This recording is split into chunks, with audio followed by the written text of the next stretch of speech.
queridos internautas que têm me acompanhado tanto. Eu fico tão feliz de perceber que os entrevistados que eu trago aqui sempre têm algo a acrescentar e ajudar a melhorar a vida da gente. Isso não é missão? O Sintonia é um programa que sintoniza as pessoas com a sua própria essência. Essa música que vocês ouvem aqui na vinheta chama-se Sintonia. Eu procuro estar sempre em sintonia e cada um dos meus convidados vem aqui sintonizados para o bem. Eu comentei agora há pouco com o meu convidado de hoje que eu nunca sei o texto que eu vou falar aqui para vocês. Eu recebo uma coisa assim que vem e o que eu sei é que para mim é muito bom estar na frente dessa telinha e trazer pessoas como o meu entrevistado de hoje, que eu vou apresentar agora, e poder partilhar coisa boa. Eu chamo para vocês o Jorge Niemeyer, por favor. Olá, Beth.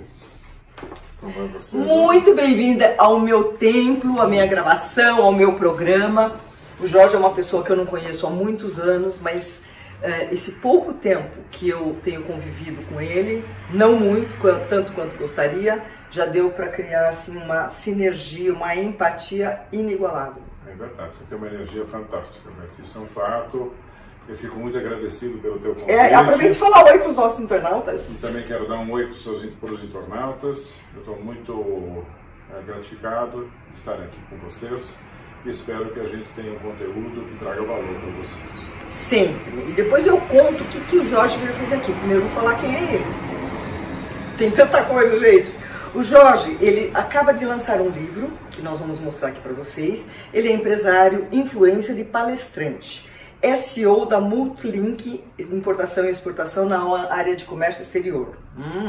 Chairman do Oval Table Forum, formado em engenharia pela Politécnica e mestrado em administração pela Columbia University em New York. Ele acaba de lançar um livro que eu tenho orgulho de dizer que eu vi esse livro embrionário e agora tenho a satisfação de vir partilhar com vocês o Adote um Mentor. Jorge, eu tenho um mantra, um pensar que assim, a doença é um caminho. Sempre que a gente passa por um período de desafio, de ficar mais fragilizado, a gente abre portas para oportunidades. Você sente isso? Aconteceu alguma coisa nesse sentido? Sem dúvida. No ano passado, eu peguei Covid e Covid da brava. Eu fiquei 2 meses internado, entubado, e a coisa foi se agravando a cada ponto, cada vez mais. E chegou um ponto que eu tinha a consciência que eu ia partir. A coisa ficou realmente... Você sentiu? Senti. Se confrontou com a morte? Eu me confrontei, eu tinha a consciência plena de que havia chegado a hora. Meu Deus. Foi difícil.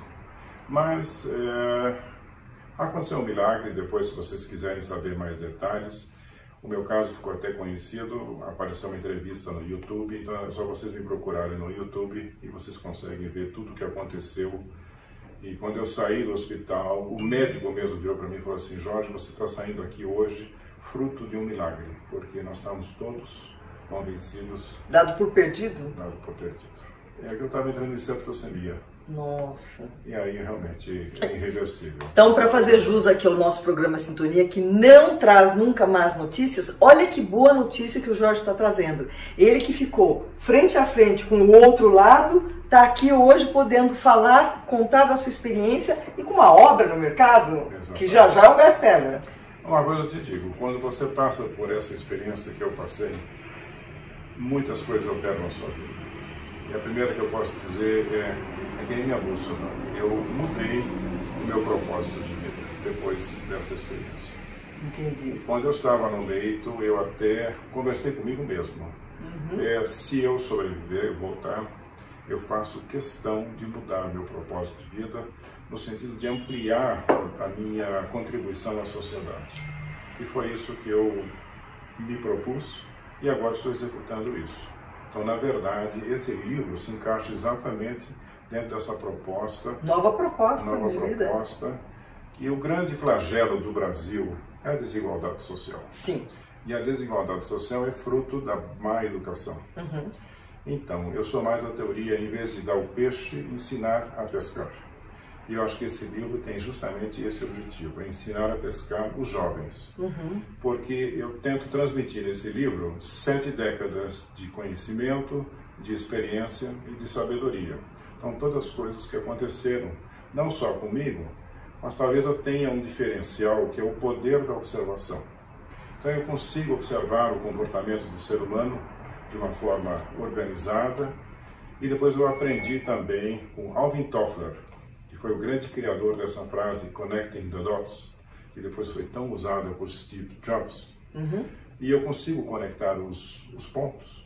E ao ter essa minha visão das coisas e conectar os pontos, eu consigo sempre enxergar tudo como um movimento, uma onda, e não casos isolados. Então esse livro está pautado exatamente... Nós vamos ter que mostrar esse livro. Pega ele para mim, eu vi que você trouxe aí. Eu já ganhei o meu exemplar, claro. Adote um mentor. Eu não dou 6 meses para já se tornar um best-seller, porque é o que eu ouço lá no Voltebo, a turma comprando.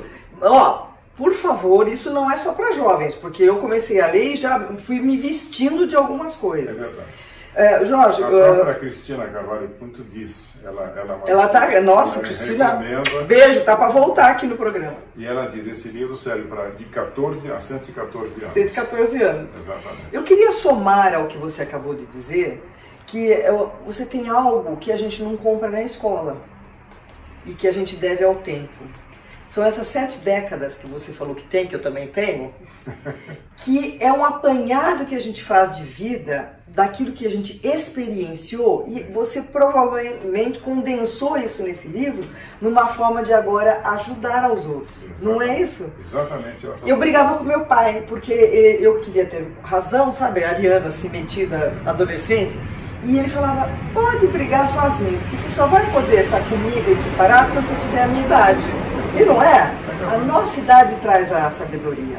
A gente tem a capacidade de enxergar o todo, né? Não é? Essa aqui é a diferença. Né? Então vamos falar aí do nosso livro. O que tem de original e inovador no Adote um Mentor?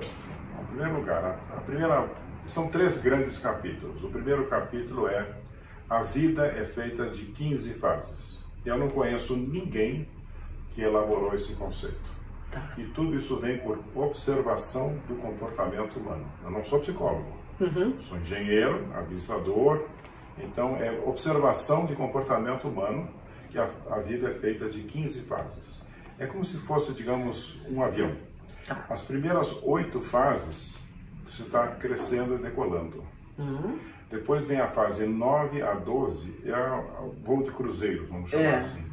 E depois, a 13, 14 e 15, já começa a descendência, e aí você encerra. Então, esse interessante a metáfora, gostei. É a metáfora do livro. E eu vou contar assim, algumas passagens assim, diferentes. Tá, vamos lá, pode contar. Essas fases, elas não são por idade, elas são por eventos e por comportamentos. Então não é a única fase que a idade é 18 anos, que é quando você fica maior de idade, você pode dirigir, aí muda muito da sua vida. Mas todas as outras fases, elas são por eventos e não por idade. Entendi.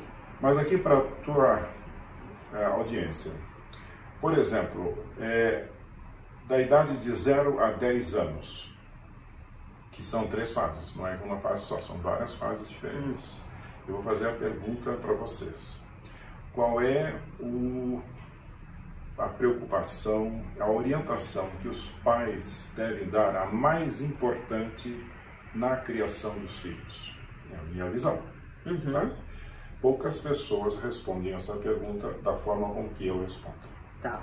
E eu vou dizer, se você quer ser um super pai ou uma super mãe, o mais importante é você entender, e vou fazer aqui uma brincadeira. Imagina uma linha de produção e seu bebê sendo produzido no céu. E na última hora ele vai entrar na cestinha, lá daquela cegonha, e vai descer para a terra. Naquele último minuto, Deus aparece e joga uma gotinha na boca dele. E o que é essa gotinha? O que é essa gotinha? É o talento. Tá. Então, se você quer realmente conquistar o coração e a alma do seu filho, a primeira missão que você tem que fazer na vida, nesses primeiros 10 anos de vida, é descobrir junto com ele qual é o talento dele. Olha que interessante, nunca tinha visto essa abordagem, realmente. Certo. Parabéns. Porque no minuto que você descobre o talento e você, junto com seu filho, explora esse talento, ele vai ter você como o herói da vida dele. Perfeito. Essa é a maior experiência de vida que eu tive. Porque no minuto que você catalisa toda a energia do seu filho em cima do talento dele, ele vai desabrochar de uma maneira espetacular. E apoiado pelo pai, que é o ser mais importante além da mãe, né? Então, ele vai enxergar para o pai e na mãe promotores do talento dele. Muito Isso cria uma conexão imbatível. Eu sempre digo, Mozart e Beethoven, eles aprenderam piano só porque eles fizeram a experiência ou porque eles tinham nato o talento? Você também tem. Então, talento é uma coisa que, na verdade, todo mundo tem. Todo mundo recebe aquela gotinha de Deus chamada talento. A grande tragédia na vida, sabe qual é? As pessoas não descobrirem o seu talento. E a segunda grande tragédia é descobrirem e não explorarem. E não desenvolverem o seu. É verdade. Então perde essa oportunidade na vida. Então no minuto que você tem, isso vale para qualquer classe social, para tudo. Porque todos temos talento. Todos temos talento. Todos temos. Na hora que você, como pai, você é um promotor do talento do filho, ele vai ver em você o herói da vida dele. Porque você o motiva. Isso é a coisa mais importante nos primeiros 10 anos. Perfeito. Agora vem a segunda grande dica. Novamente, eu estou falando por idade, mas são fases. De 11 a 20. Tem duas coisas super importantes nesta fase dos filhos. A primeira, vou abrir um jogo aqui. Pode falar tudo aqui. 20 anos, vão ter experiência sexual. Ele achar que não vai ter, isso não existe mais. Claro. Vão ter. Então vem a grande pergunta. Deixa simplesmente acontecer ou a gente monitora de uma certa forma? Então, essa está escrito no livro As Dicas que eu dou. Tá. Tá lá. Se você simplesmente deixa solto, você corre vários riscos. Do tipo, ela ou ele tem uma experiência sexual ruim. Desagradável. Desagradável. Isso traumatiza a pessoa. Então a gente tem que fazer de uma maneira coordenada. O diálogo é o princípio de tudo, O diálogo né? é o princípio, mas existem outras coisas além do diálogo. Tá bom? Eu não vou entrar em detalhes. Claro, claro. Ó, é o seguinte, tem que ler o livro, né? Tá tudo lá, tá? Tá lá, senão nós vamos contar tudo aqui. Certo. E a segunda coisa que pouquíssimas pessoas falam, e é biologia. Você sabe qual é o último órgão do corpo a se completar 100%? Não sei. Ok, vou te responder. É o cérebro. O cérebro é feito do hardware e do software. Então, quando você tem aqui filhos assim na fase de 16 anos, que as pessoas chamam de aborrecência, essa coisa tipo assim, Sim. Na verdade, eu também não sabia na primeira vez. Agora eu sei. É a fase da grande programação do cérebro.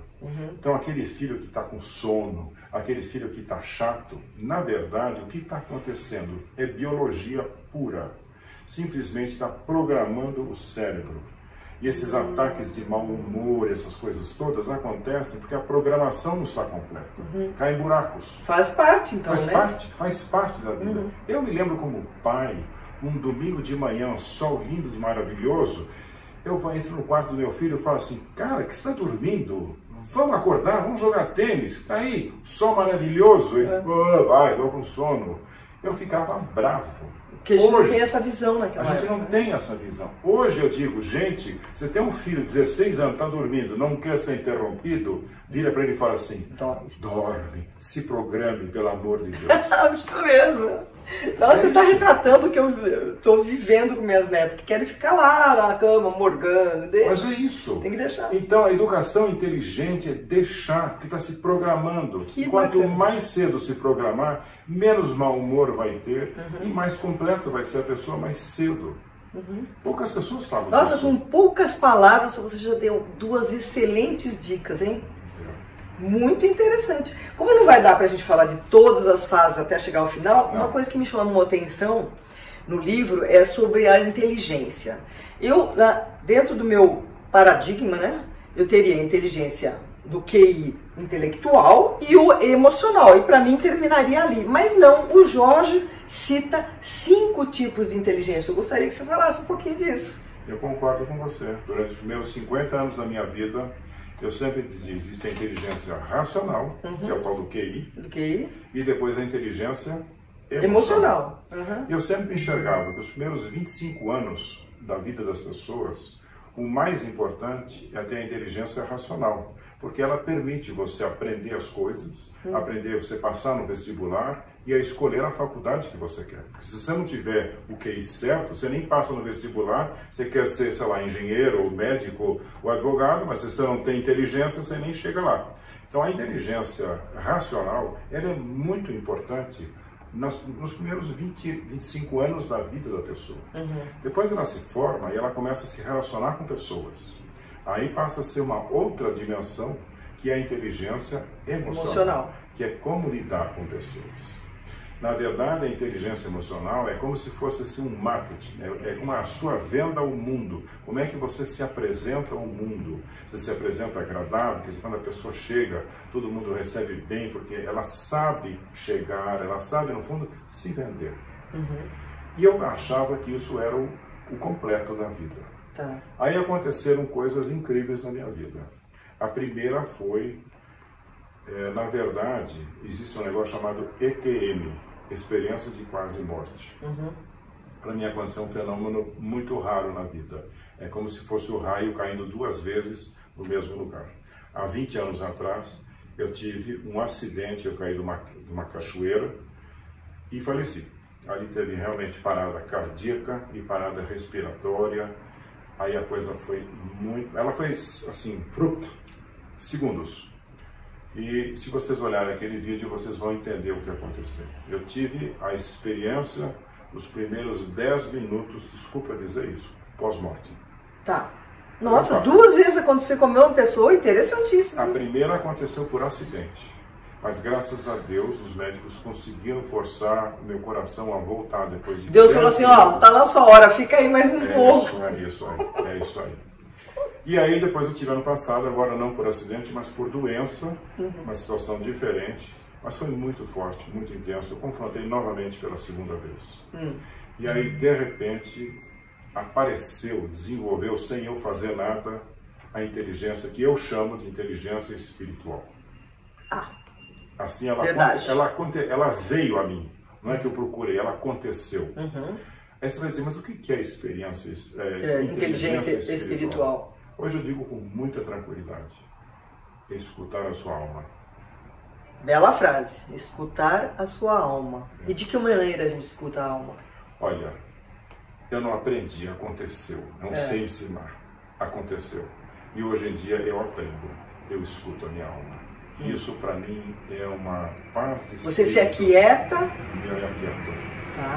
E permite. Me permite. São 2 coisas importantes. Se aquietar, sair desse turbilhão, desse barulho de avião que está passando, se permitir que ela plasme em você. Interessante. Exatamente. Então, aí eu descobri a 3ª inteligência, que é a inteligência espiritual. Aí eu resolvi escrever o livro. Ao escrever o livro, eu comecei a refletir sobre o tema. E eu comecei a descobrir algumas características minhas. E eu falei, puxa, mas onde está encaixado isso? Ela não é racional, ela não é emocional e ela não é espiritual. Então deve existir uma 4ª. E agora aí eu comecei a pesquisar, me analisar, entender. Fui refletindo profundamente. E aí aconteceu uma descoberta. E aí eu tive que inventar um nome, né? E eu chamo ela de inteligência sensitiva. E o que é a inteligência sensitiva? Imagina uma pessoa vindo ao seu encontro. É a capacidade de você ler a pessoa, de você ler a energia da pessoa. E aí você começa a descobrir várias coisas. O bom amigo, o falso amigo, aquela pessoa que entra e tem uma energia negativa. O nocivo, né? O nocivo. Então, é você ler a áurea da pessoa, é energia. Então é uma outra inteligência. Ela não é a inteligência emocional. Ela é uma outra dimensão. E então eu batizei ela de inteligência sensitiva. Porque você sente a pessoa. E na verdade, eu acabei descobrindo que eu tenho um talento que estava adormecido durante muitos anos. E qual é esse meu talento que Deus me deu? Eu tenho a capacidade de, que nem um scanner, de ler a pessoa. A pessoa vem, eu dou escaneada na alma da pessoa, eu entendo na hora que tipo de pessoa é. E eu nem tinha entendido porque eu fui 4 vezes na vida procurado pelas maiores empresas de headhunting do mundo para eu ser um headhunter.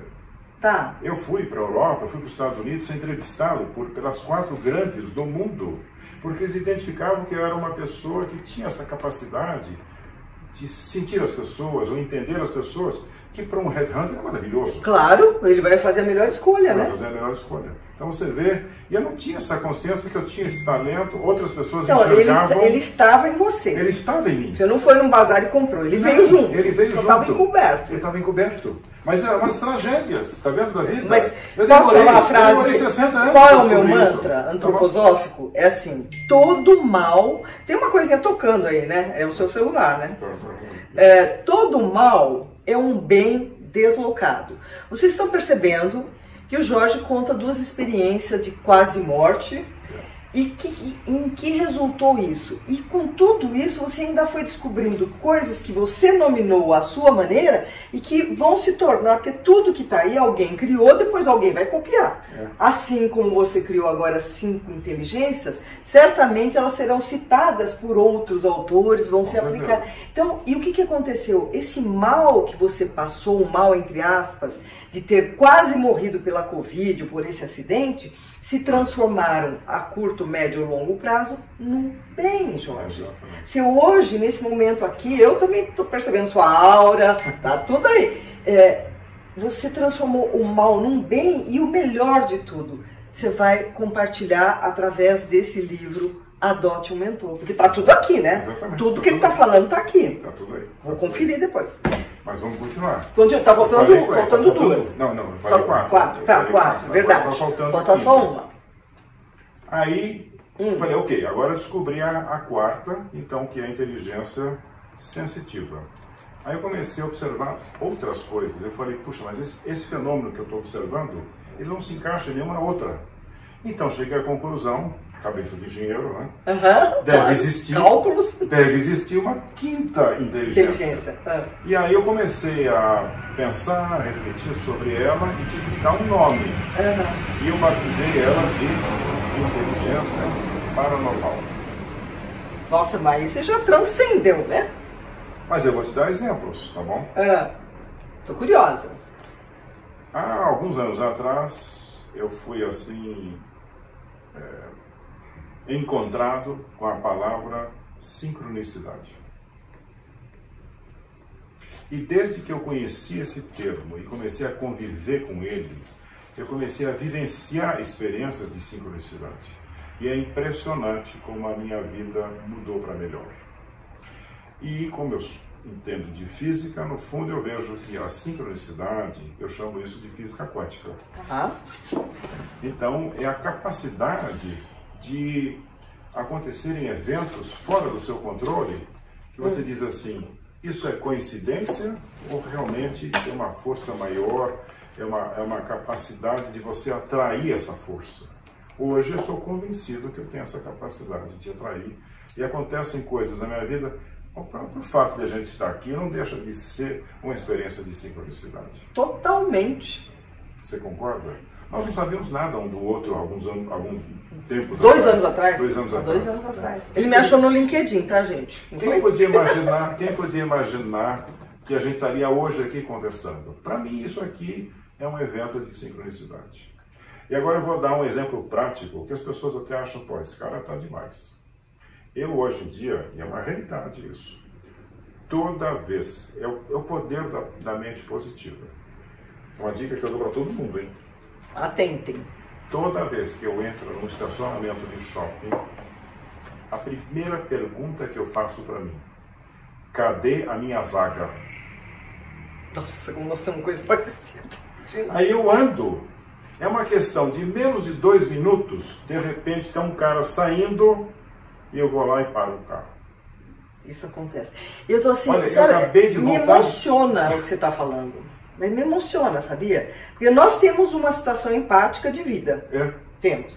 À medida que você vai falando, parece que sim, meio que você lê meu pensamento, sabe? Você falou sobre a sincronicidade, eu queria acrescentar aqui, se você me permite, eu sempre senti a sincronia na minha vida. De repente, cai na minha mão as 7 leis da sincronicidade, escrito pelos autores do Indiana Jones, daquela série. Sugiro, se você já está com a sincronia ativada, depois que você lê esse livro, você vai ficar impressionado. Então, esse livro me mudou, foi um patamar que mudou. E você vem e fala disso. De repente, você fala que você vai no estacionamento e cadê a minha vaga? Se você ligar para minha neta e falar, o que sua avó fala quando chega no estacionamento? O lugar que eu quero já existe, só falta saber onde ele está. Exatamente. Nunca deixa de ter um lugar. É isso. Mas o que é isso? É o pensamento que leva quanticamente para o nosso desejo. Por isso que uma frase que eu gosto muito do Gilberto Cury, que é o presidente da Sociedade Brasileira de Programação Neurolinguística, ele fala assim, cuidado com os seus desejos, porque eles podem se realizar para o bem ou para o mal. Então, você está falando exatamente uma dinâmica de bem viver, Jorge, que é canalizar para aquilo que você... Não deixe de falar o que você não quer. Você quer a vaga? Fala da vaga. Você quer... Tá, você desculpa a interrupção, mas eu tinha que acrescentar isso para mostrar a nossa sintonia e sincronia. Por isso que meu programa chama Sintonia, né? Tá bom. Acabamos as 5 inteligências. Acabamos. Maravilhoso, adorei. Vou começar a expandir esse conhecimento e dou a fonte. Tá certo. Tá? Porque tudo que a gente aprende com alguém que sabe mais, a gente tem que citar a fonte. Perfeito. Muito bom. Eu costumo dizer, Jorge, nas minhas palestras, que eu gosto muito, assim, que nós somos o resultado das nossas escolhas. E eu lendo lá o seu livro, você não fala responsável pelas nossas escolhas, você fala com outro termo, mas exatamente isso. Você diz que nós somos o resultado das decisões que tomamos. Exatamente. Certo? Fala mais sobre isso. Vou dar uma de engenheiro aqui. Por favor. Eu acho que nós somos fruto das nossas decisões. Perfeito. Se você toma decisões assertivas, você tem uma chance de ter uma vida melhor. Se você toma decisões erradas, você vai pagar o preço por elas. Tá certo? Sem dúvida. Aí eu fiz um raciocínio. Imagina pessoas, o jovem que é o público-alvo desse livro. Pela tecnologia, pela evolução da ciência, medicina, tudo isso, eu acredito que a expectativa de vida desse pessoal são 100 anos. Então, um jovem de 100 anos, aí vem a pergunta, quantas decisões ele vai tomar na vida? Eu fiz o cálculo, tá? Você fez o cálculo? Eu fiz o cálculo. O cara é louco, gente. Conta. 4 milhões de decisões. A vida dele, quando ele falecer com 100 anos, ele tomou 4 milhões de decisões. Tá. Aí você fala assim, mas como é que ele vai tomar decisões assertivas dentro de um universo tão grande? Um universo de 4 milhões. Aí vem o meu lado. 98,5% dessas decisões eu chamo de decisões operacionais. Tá. Totalmente irrelevantes. Que roupa que eu vou vestir, para onde que eu vou, que caminho que eu pego, que comida que eu vou comer. Pô, que chato esse negócio. Daqui, deixa eu pôr pra lá. Segura aí, pode ir falando lá com o internauta lá. Tá. E que decisões que eu vou tomar? Não muda nada na tua vida. Então elas respondem por 98,5% das suas decisões. São as decisões operacionais. Depois você tem uma segunda categoria de decisões. São as decisões táticas. Decisões táticas são aquelas que você toma uma decisão e ela te afeta por mais ou menos 2 anos. Eu vou dar um exemplo de uma que eu me divirto quando eu dou. Eu, como bom marido, quis trocar o carro da minha esposa Rosana, que você conhece. Aliás, Rosana, você podia estar aqui, viu? Ia contribuir também. E fiz o maior erro que o marido pode fazer na vida. É mesmo? É. Comprei um carro surpresa para Rosana. E dei para ela. Ué? E ela adorava o carro antigo. Tá. E deu carro novo. E ela não gostou do carro. Gente, e agora? Essa é uma decisão tática. Eu não sou ela buzinou que você tinha comprado o carro. Eu falei para ela, mas eu não sou aquele cara. Você não gostou? Então eu vou vender o carro agora e ter um prejuízo. Não. Agora aguenta firme, fica aí. Fica com o carro, disfarça, fica com o carro. E daqui a uma hora qualquer a gente troca de carro. E realmente, depois de 2 anos a gente trocou de carro. Mas eu fiquei durante 2 anos. 2 anos escutando. Ai, você vendeu meu carro, eu não gosto desse carro. Enfim, é uma decisão tática. Que errei. Outra decisão tática. Que férias que vai tirar com os filhos? Pô, férias é uma coisa importantíssima. Você tem que planejar direito. Você trabalha o ano todo, aí você organiza umas férias com a família, com filhos, e vai num lugar e dá um mico desgraçado, e dá tudo errado. Pô, é muito chato isso. É uma decisão tática que perturba, mas não é estratégica. E o terceiro nível de decisão são as decisões estratégicas. E aí eu refleti profundamente quais são as decisões estratégicas da sua vida. E por incrível que pareça, eu resumi a 8 decisões. Estratégicas? Estratégicas. Então, é importante você ter o conceito que vocês... Quais são as 8 decisões estratégicas? E a lição mais importante da vida é quando você está na frente de uma decisão estratégica, você lê o meu livro e fala, opa, eu estou na frente de uma decisão estratégica, meu maior conselho é, pare, pense, pense, pense, pense, pense. Toma só a decisão quando você está realmente convencido. Porque decisão estratégica é que nem você descer um rio numa canoa. De repente o rio faz assim e tem uma bifurcação. Aí você tem que decidir rapidamente, eu vou para a direita ou vou para a esquerda? E na hora que você vai para a direita e você errou, você não consegue mais voltar. Então a melhor coisa é pega o remo e para no rio e fica na frente da bifurcação e fica pensando, vou para a direita ou vou para a esquerda? Entendi. E quando você toma uma decisão estratégica, toma súbito. Posso falar... São 8. Eu não vou ter tempo aqui para falar. Não dá tempo, mesmo porque o nosso horário está quase em cima. Eu vou dizer uma das... que é teu público. Casamento. Casamento é uma decisão estratégica, sem dúvida. Você vai falar do casamento, porque eu tinha uma pergunta aqui, ó. Mas é isso. Conhecendo um pouco, e a querida esposa Rosana, pus até aqui, ó, com quem convive. Há quantos anos você está com a Rosana? 46. 46 anos, hein? O que você pode falar sobre o casamento? É isso. Então, casamento é uma decisão estratégica. Então você tem que ter muito cuidado. E aí vem a sacanagem da natureza. Qual é o maior esforço e empenho da natureza? É a preservação da espécie. Isso acontece no reino animal e nos seres humanos. Eu tive uma aula uma vez de biologia, onde o professor mostrava como os animais preparam o ninho do amor, pássaros, uma série de coisas. Ou seja, tudo é voltado para a procriação, para assegurar a espécie. O que a natureza inventou? O amor, a paixão. Anexou ao amor a paixão. O que é paixão? Paixão é um fenômeno químico. E na hora que você fica apaixonado, você fica meio abobado. Que a natureza faz de propósito. Para você não enxergar a realidade. Para você se apaixonar e ficar com essa pessoa. Então, enquanto você está apaixonado, você escolhe a pessoa. Por motivos fúteis. E você escolhe a pessoa. E você acha que fez a decisão mais assertiva do mundo. Só que paixão é uma coisa... E amor é outra. Não, mas paixão é uma coisa temporária. Quanto tempo dura uma paixão? Segundo um amigo meu, 2 anos. Isso. É um número. De 6 meses a 2 anos. Porque depois, até quimicamente, arrebenta com o corpo. É que nem estresse, sabe? É um negócio assim que... Adrenalina. Coisa quando você está apaixonada, nossa senhora. Nossa, isso até começa a afetar a saúde da pessoa. Então a natureza também se preserva.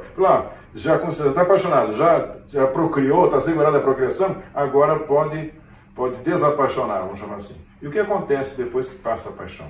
Você começa a enxergar a realidade com quem você cai o véu, né? Cai o véu.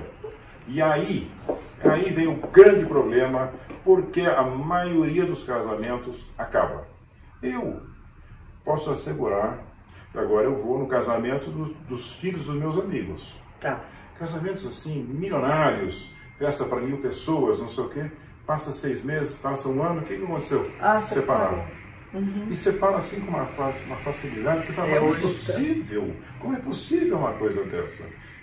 O que está por detrás disso tudo? Aí vem o pulo do gato. Você casou achando que você tinha casado com a pessoa X. Aí quando passa a paixão, você descobre que não é X, ela é Y. Era Y. E aí vem o erro. Eu vou dar uma guaribadinha nela. Eu vou, já que ela não é, ela é Y e ela não é X, eu vou transformá-la em X. E aí você então não aceita como ela é, ou ele, e começa a querer mudar. Aí é o começo do fim. Que ninguém muda ninguém, a gente muda a si próprio. Ninguém muda ninguém. Você só muda a si mesmo. Então, isso é um exemplo de uma decisão estratégica e por que a maioria dos casamentos hoje em dia... Você tem toda a razão, porque às vezes você vê a pessoa assim, foi aquela paixão, ela casou em 1 ano, deu 6 meses, já não está mais junto, porque não teve aquela maturação, não caiu o véu, né? Não caiu o véu. Até 1 ano e 9 meses, o cara fecha a porta, abre a porta, a mulher vai lá, faz tudo, depois começa a ficar... Infelizmente, a gente não pode falar que isso é uma regra, mas acontece, né? Olha, quer uma regrinha? Pode. Provocando aqui. Vai lá, pode provocar, tô achando maravilhoso tudo que nós estamos falando. Quer uma regrinha para a tua plateia exercitar em casa? Faz o seguinte análise do seu casamento. De cada 4 diálogos que você tem com o seu parceiro. Se de cada 4 diálogos, 1 é negativo, você está numa boa relação.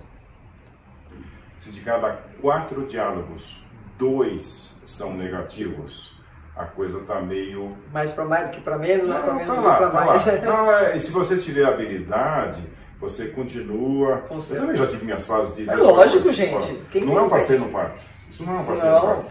Então já tive. Mas você tem que ter o bom senso de recuperar a relação.